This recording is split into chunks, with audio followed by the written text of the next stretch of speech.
Full name is Harry Minium, last name Minium. Right now, I'm a senior executive writer at Old Dominion University. In 1982, I covered high school sports for the Virginian Pilot, and I worked at the Pilot for 39 years. It was such an amazing story that I think people in Virginia Beach and Chesapeake and people all around Norfolk kind of rallied around this team because it was an incredible story. I've never covered a team with more heart than that team. I mean, I believe they started 1-2. 1-1, and I believe then Al Hatchett then passed away, and they lost their next game. And to win all the rest of the regular season, win the Eastern District title, it was just amazing.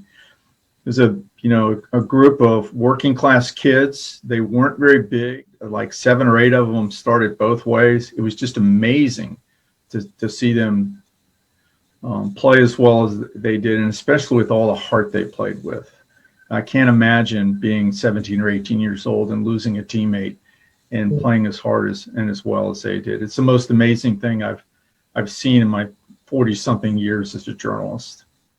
After they won a couple of games, after Al Hatchett passed, they won a couple of games, and you could see, Fonzo Wiggins, he was a great running back, and you could see the offensive line was opening some holes for them.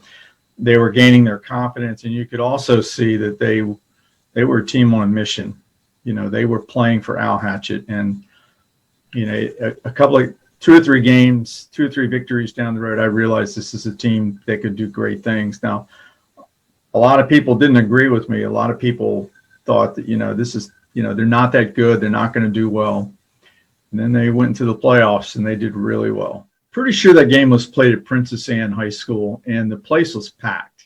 And, I don't think anyone there thought Lake Taylor had a chance, except me and a few of their fans and the players on the sidelines. It was, you're not supposed to root when you're a sports writer, but man, it felt good. They just ran all over First Colonial. First Colonial, coached by Frank Webster, they were a great program back then. And that's when I think people in the region finally figured out this is really a good team. And I'll never forget that game.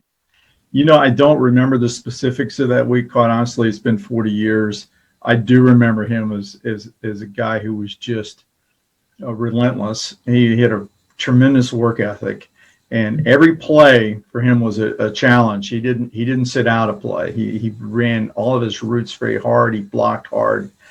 He was just like most of his teammates. He was just a hard-nosed player, and he had some talent. I thought they were going to win. No one else thought so. Beating Mike Smith and his team, I believe that was played at Todd Field and Newport News, and there were all Hampton fans there. There weren't a lot of Lake Taylor fans. Like you said, Hampton had not lost to a Southside team in more than a decade. I think it maybe had been longer. It was incredible. They won 17-14. I remember the score.